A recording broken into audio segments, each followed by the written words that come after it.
Assalamu alaikum everyone. Welcome to the lecture 8 of History of English Literature 2. আমরা গত ক্লাসে modern period 20th century শুরু করে দিয়েছি। হিস্টোরিক্যাল ব্যাকগ্রাউন্ডে বেশ কিছু গুরুত্বপূর্ণ পয়েন্ট আমরা আলোচনা করেছি। এর মধ্যে ছিল the increasing distance between the writers and common people. লেখক এবং সাধারণ মানুষের মধ্যে বড় একটা বিভেদ তৈরি হচ্ছে। আধুনিক লেখার মধ্যে পেসিমিজম, হতাশাবাদ, স্টোইসিজম ঢুকে যাচ্ছে এবং নারীদের সামাজিক অবস্থান পরিবর্তন হচ্ছে, উপনিবেশবাদের বিরুদ্ধে সংগ্রাম হচ্ছে। আমরা গত ক্লাস শেষ করেছিলাম কোথায়? গত ক্লাসে আমরা লাস্ট পর্যন্ত ছিলাম হচ্ছে the reaction against British imperialism, British সাম্রাজ্যবাদের বিরুদ্ধে ব্রিটিশ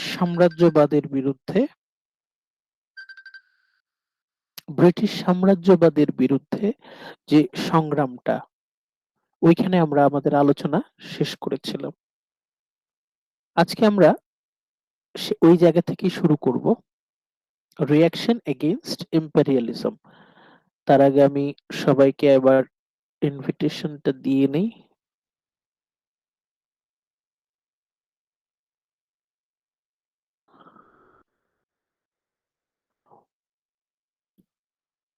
ওকে, অন্যরা জয়েন করতে করতে আমরা ধীরে ধীরে আলোচনা শুরু করি। Again welcome to the ugly slide. আমাদের মডার্নিজমের স্লাইড গুলো ইচ্ছা করে আগলি রাখা হয়েছে, কারণ মডার্নিজমের মধ্যে বিউটি বিষয়টা খুব কম। যাই হোক, let's continue from our last lecture. The Irish question.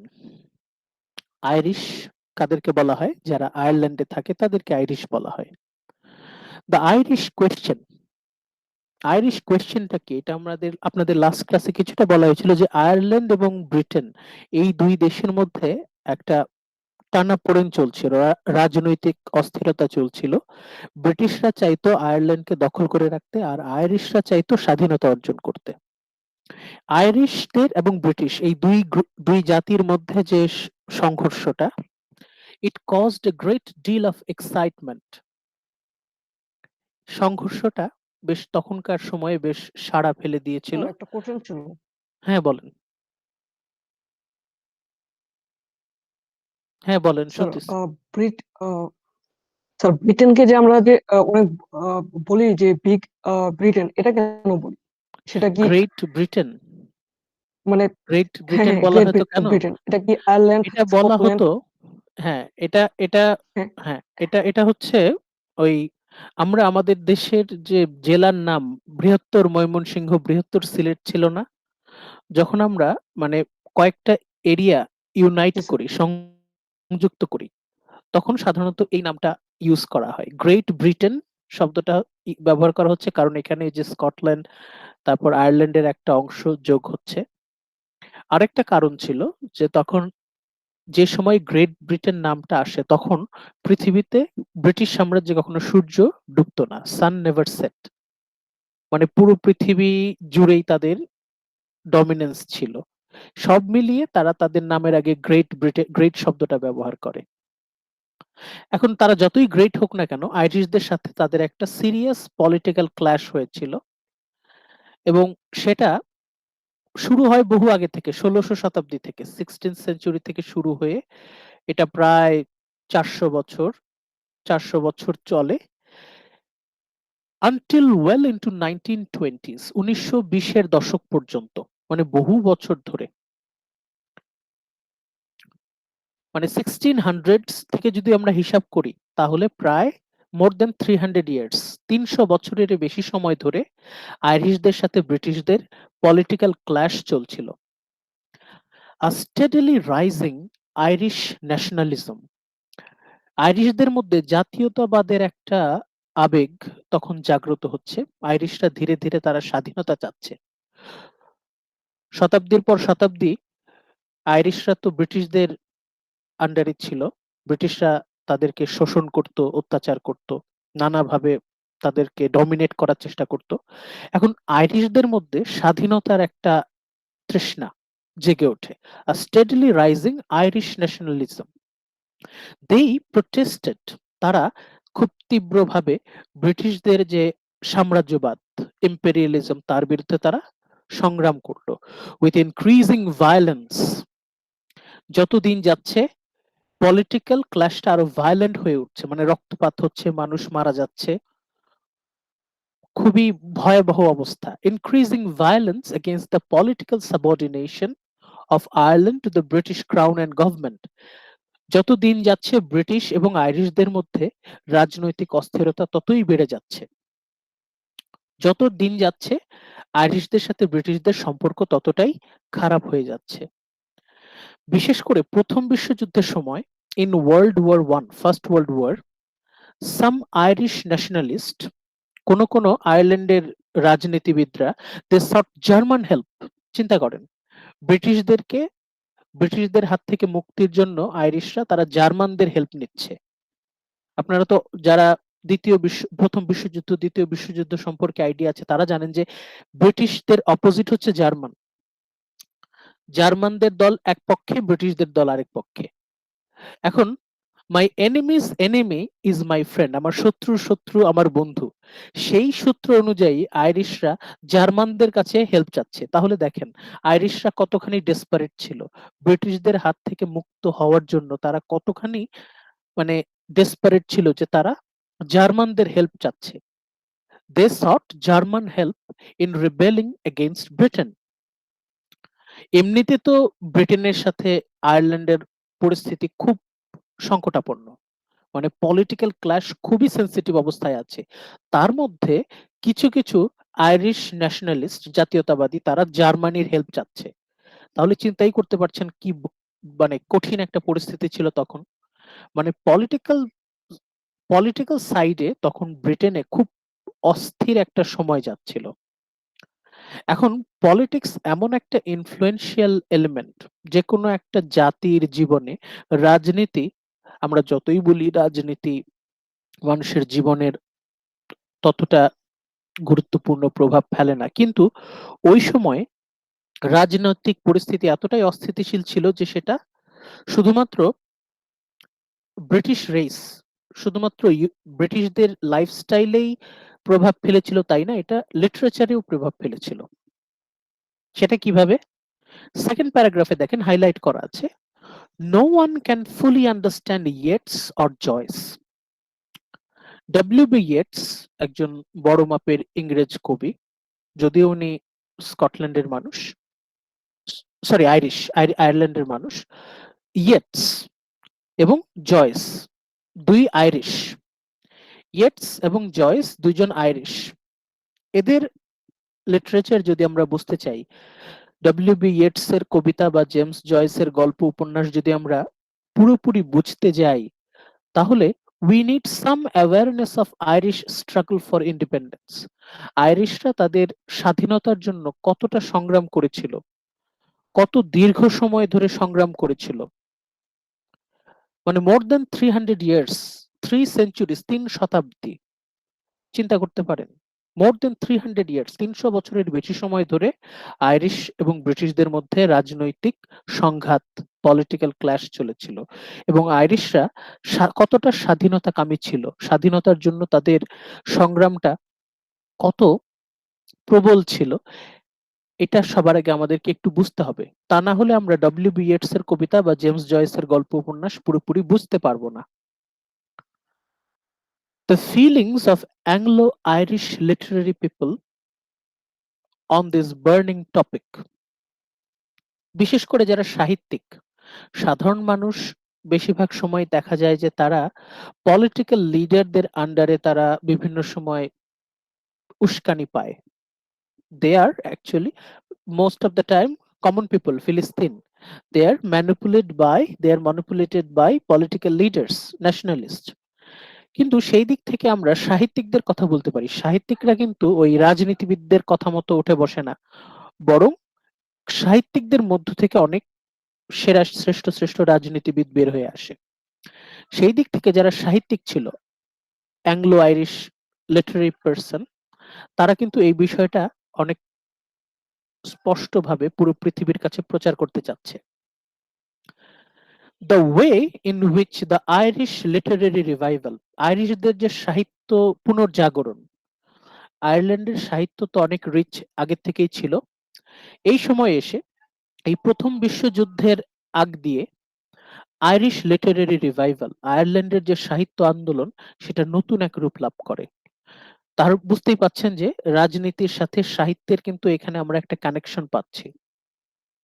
যদি আমরা যদি কখনো আপনাদেরকে প্রশ্ন করি যে was there any connection between politics and literature, তাহলে কিন্তু এই বিষয়টা আপনার মাথায় রাখতে হবে যে পলিটিক্স এটা এতটাই গভীর একটা বিষয়, এটা কিন্তু সবসময় সাহিত্যের সাথে তার একটা মানে খুব গভীর সংযোগ, ওতপ্রোতভাবে জড়িত। The Irish literary revival of late 19th and early 20th century, সেই আমরা কোন সময়কার কথা বলছি? ওই যে গত ক্লাসে বললাম না যে কুইন ভিক্টোরিয়ার আমল শেষ হচ্ছে 1890 এর দশক, 1890 থেকে 1899 এই সময়টা, এবং আর্লি 20th সেঞ্চুরি, বিশেষ করে প্রথম বিশ্বযুদ্ধের আগের সময়টা, এই 20-30 বছর, এই 30 ইয়ার্স, এই সময়টা আইরিশদের জন্য খুবই important. The Irish literary revival of late 19th and early 20th century, with which Yeats was much concerned.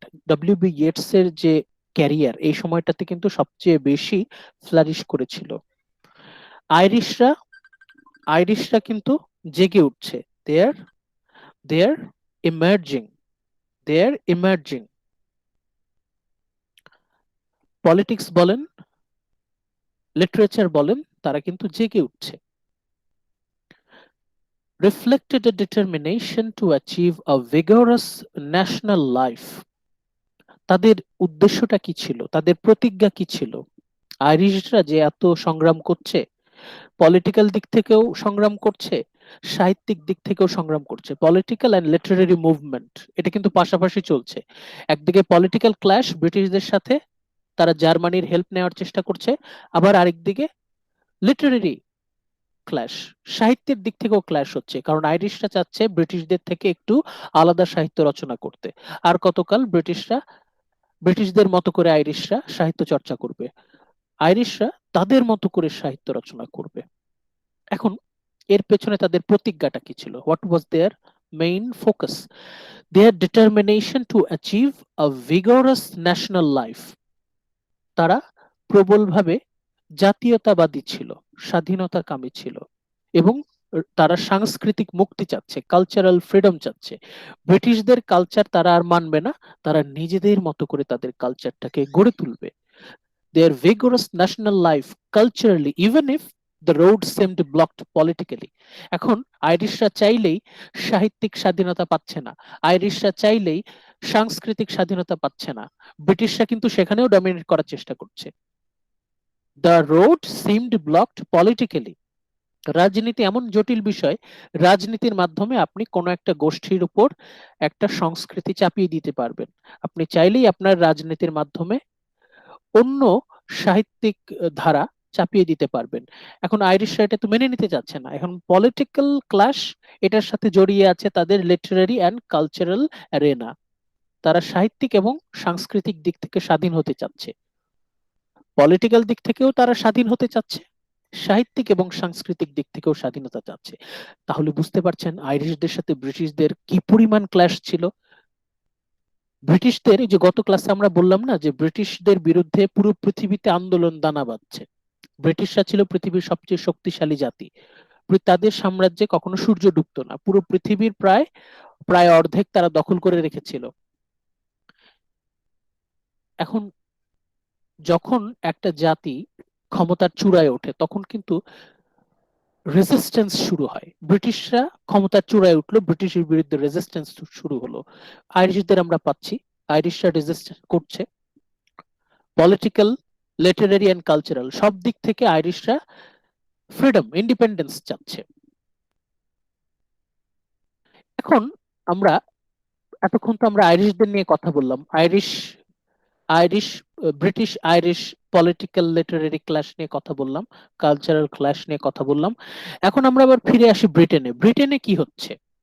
বাইরে তো ব্রিটেনের সাথে নানা দেশের সংঘাত হচ্ছে, ব্রিটেনের ভিতরে কি হচ্ছে? আফনান ফাতেমা রোদসী শুনতে পাচ্ছেন? রোদসী শুনতে পাচ্ছেন?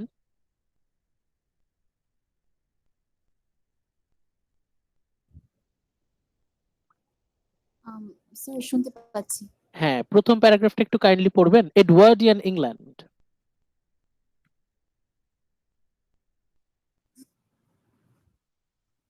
Edward is very conscious of being no longer Victorian. Edward VII stamped his extrovert and self-indulgent character on the decade in which he reigned. It was a vulgar age of conspicuous enjoyment by those who could afford it, and writers and artists kept well away from implication in high society, although there were some conspicuous exceptions. In general, there were no equivalent in this period of Queen Victoria's interest in thank Tennyson. You Rodoshi. এই পার্টটা আমরা একটু বোঝার চেষ্টা করি, এখানে কিছু জটিল কথা আছে। কুইন ভিক্টোরিয়ার শাসনামল শেষ হলো 1901 সালে। আপনাদের মনে থাকার কথা, ভিক্টোরিয়ান পিরিয়ড আমরা পড়ে এসেছি 1837 থেকে 1901। সেই 1901 থেকে নতুন এক রাজা, ব্রিটেনের নতুন রাজা কে সে? Edward the seventh. এডওয়ার্ড এসে কি করলেন? এই ভিক্টোরিয়ানের সময়ে আমরা কি দেখেছি? কুইন ভিক্টোরিয়ানের সময় ভিক্টোরিয়ান শব্দটার মানের সাথে কি যোগাযোগ ছিল? Brood, restrained, decorum.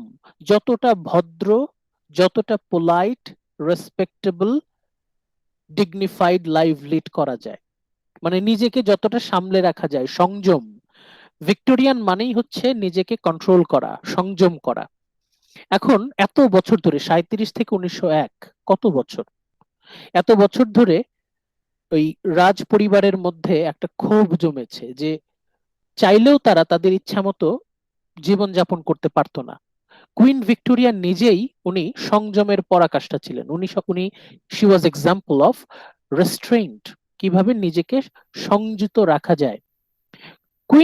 King Edward the seventh উনি এসে কি করলেন? সবকিছু উল্টে দিলেন। উনি আসার সাথে সাথে একটা বিদ্রোহী মনোভাব পোষণ করলেন যে এতদিন কুইন ভিক্টোরিয়ার নিয়ম চলেছে, এখন চলবে তার সম্পূর্ণ উল্টো। কিরকম? কুইন ভিক্টোরিয়ার আমলে অ্যারিস্টোক্রেটিক ফ্যামিলি তারা যতটা রেস্ট্রেইনড ছিল, যতটা সংযত ছিল, এডওয়ার্ড সেভেন্থের আমলে ঠিক ততটাই তারা এক্সট্রোভার্ট, সেলফ ইন্ডালজেন্ট হয়ে যায়, তারা বেপরোয়া জীবনযাপন করতে থাকে। ভিক্টোরিয়া উনি ছিলেন এক্সাম্পল অফ রেস্ট্রেইনড, সংযত হওয়া, সংযত থাকা, নিজেকে নিয়ন্ত্রণ করা। এখন কিং এডওয়ার্ড দ্য সেভেন্থ, সপ্তম এডওয়ার্ডের আমলে তারা বেহিসেবি, বেপরোয়া জীবনযাপন শুরু করলো। কতটা বেপরোয়া পরে লেখা আছে, it was a vulgar age of conspicuous enjoyment, মানে খুবই বেহিসেবি, বেপরোয়া জীবনযাপন। কুইন ভিক্টোরিয়া ওনার খরচের হাত ছিল খুবই সামলানো, মানে উনি খুব সামলে খরচ করতেন, অপচয় করতেন না। কিন্তু সপ্তম এডওয়ার্ড তার সময় এসে যারা অ্যারিস্টোক্রেটিক ফ্যামিলি তারা কিন্তু বেহিসেবি খরচ শুরু করলো প্রচুর পরিমাণে, মানে পানির মতো তারা টাকা খরচ করতে লাগলো। Vulgar age of conspicuous enjoyment, যে যতটা মানে যত বেশি খরচ করা যায়, ম্যাক্সিমাইজ একটা ব্যাপার আছে না, যত মানে এই সময়টা সবচেয়ে বেশি অপচয় হয়েছিল। আমরা যদি দেখি যে in aristocratic family this was a vulgar age of conspicuous enjoyment by those who could afford it. যাদের টাকা পয়সা ছিল তারা ইচ্ছা মতো খরচ করেছে, তারা বেহিসেবি আরামায়েশে জীবনযাপন করেছে। এবং যারা রাইটার, ভিক্টোরিয়ান পিরিয়ডে আমরা রাইটারদেরকে কি পেয়েছিলাম মনে আছে? They were the teachers of morality and ethics. তারা তো নৈতিকতার শিক্ষক ছিলেন, নৈতিকতা, নীতি নৈতিকতার শিক্ষক ছিলেন। এখন তারা, এই সাহিত্যিকরা যখন দেখলেন যে এডওয়ার্ড এসে সব ওলট পালট করে দিচ্ছে, বেপরোয়া জীবনযাপন করছে এবং অশালীনতা এসে যাচ্ছে, আপার ক্লাস তাদের লাইফস্টাইলে অশালীনতা এসে যাচ্ছে, এবং যারা রাইটার তারা এসে কিন্তু এটার তীব্র প্রতিবাদ করলেন। Writers and artist kept well away from implication in high society. এই যে তখন আমরা কিন্তু থ্যাকারে ওই আপার ক্লাস সোসাইটির ইভিলটা কিছুটা দেখিয়েছিলেন, তার থেকেও বেশি ভয়ঙ্কর রূপে আমরা এই সময় দেখতে পাই যে তারা কতটা অশালীন, বেপরোয়া জীবনযাপন করত। যদিও রাইটারদের মধ্যে সবাই যে হাই সোসাইটির সমালোচনা করেছেন তা না, there were some conspicuous exception. কিছু কিছু পোষা সাহিত্যিক ছিল, তারা আবার ওই হাই সোসাইটির আবদার মতো সাহিত্য রচনা করত। তবে বেশিরভাগ সাহিত্যিক তারা কিন্তু এই ভালগারিটির বিপক্ষে ছিলেন। তাহলে কি বুঝতে পারছি আমরা? In general, there was no equivalent in this period of Queen Victoria's interest in Tennyson. মানে টেনিসন যেভাবে কুইন ভিক্টোরিয়ার আমলটা আমাদের সামনে তুলে ধরেছেন, ভিক্টোরিয়ানিজম এই সময় পুরোটাই মুখ থুবড়ে পড়লো। ভিক্টোরিয়া, কুইন ভিক্টোরিয়া যে ফিলোসফিতে সমাজটাকে চালাতে চেয়েছেন, স্পেশালি আপার ক্লাসকে যেভাবে সাজাতে চেয়েছিলেন, এডওয়ার্ডিয়ান ইংল্যান্ডে এসে সেটা পুরোটাই দিক ঘুরে গেল, মোড় পাল্টে গেল। কুইন ভিক্টোরিয়ার সময়ে যতটা সংযমী ছিল, যতটা হিসেবি ছিল, এডওয়ার্ডিয়ান ইংল্যান্ড তার পুরোপুরি বিপরীত, বেহিসেবি, অশালীন, বেপরোয়া জীবনযাপন। ওকে, আমরা কন্টিনিউ করি। আলিফ, আলিফ দেখতে পাচ্ছেন? আলিফ, আলিফ শুনতে পাচ্ছেন আমার কথা? পরের প্যারাগ্রাফটা একটু পড়বেন।